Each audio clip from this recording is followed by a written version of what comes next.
hitting the ball here, deep in the hosel, has got to be just about the most disastrous shot you could ever hit on a golf course. It's generally going to be 2 shots added to your score, and you kind of hope you're not even going to find the ball.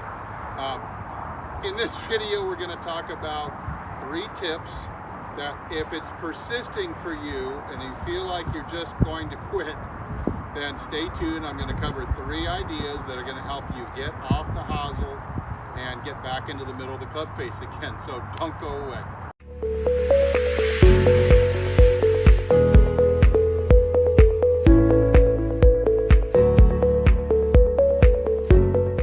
Hey, this is Steve from HitItLonger.com, and you know, it's really easy to laugh about having shanks about 10 years ago, but I'll tell you, it takes a long time to get over the mental scarring of having a case of them. And you know, rarely do good players ever even mention the SH word, because on the range it can be so contagious that people will really get on your case just for saying the word. So if you're hitting the ball in the hosel, let's talk about 3 different ways that you can get it off the hosel, get it back in the middle, start having fun with your golf game again. Okay, checkpoint number 1, instead of a tip, you could almost call it a checkpoint.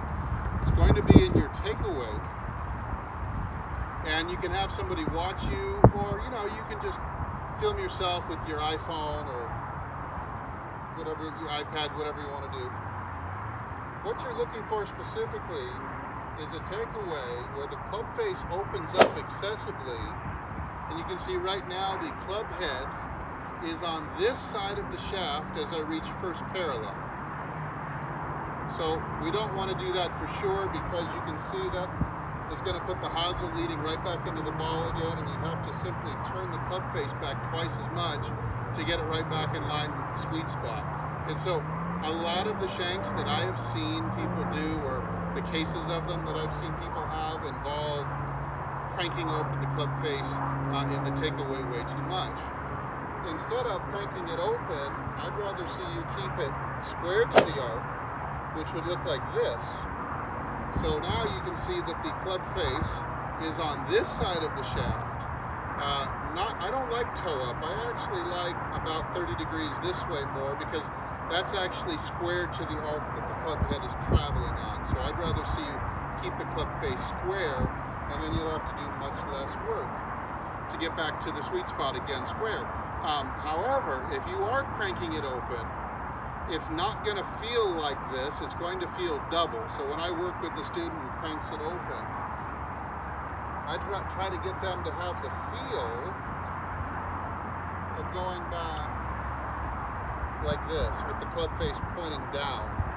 Because what's going to happen is they're going to open it up halfway without realizing it, and then they'll be really on par with what they're trying to do anyway. So you want to practice this with extra exaggeration for a little while. So another way that golfers can get hitting out towards the hosel and get it so persistent that it just wrecks them mentally, completely ruins their golf game so that it makes them want to quit. It's a really bad situation, is when the club face is coming into impact very open.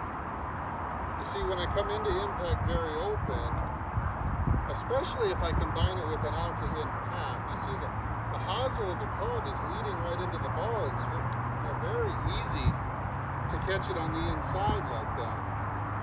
So you've got to address the fact that the club face is coming into the ball really open.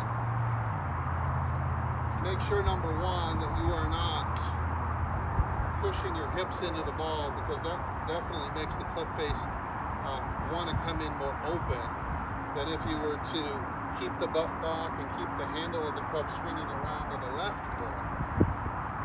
If you push the butt forward and the handle goes right, there's just simply not always enough torque to get the club face square, and so you're making the hosel hit a little bit more dicey. Okay, I'm going to use this bucket to show you a 3rd tip to get out of your hosel shots. I'm going to put this down here, and I'm going to roll the ball right up uncomfortably close to it. You see, what I'm trying to do here is make sure that I have just enough room to hit the sweet spot, that if I catch it out towards the heel at all, the toe of my club is going to knock the bucket over. So if I'm still doing that, I still hit the bucket like that, and I'm doing that on a full swing. What I want to do is start with a small shot that gives me more conscious control over what I'm doing. So I'm going to put it uncomfortably close. My one rule that I'm going to have during this swing is don't tip this bucket over. So I just start with the chip, and if I don't tip the bucket over, I win. If I'm successful 3 times in a row, I'll start to hit the ball another 10 or 15 yards. So here that one was successful. I'll take it back a little farther. And just try not to hit the bucket. You see, a lot of people will hosel the ball simply because they're swinging out too far away from their body. So I might go back in path A, but when I return to the ball again, I've left path A, or railroad track A, and now I'm on B, which is out here, completely different than where I started from. It's really common. You might be doing that without ever even realizing it. Okay, so that's 3 good ideas that you have if you've fallen into this rut of hitting balls in the hosel a little bit too often, or maybe you're just plagued with it like Tin Cup.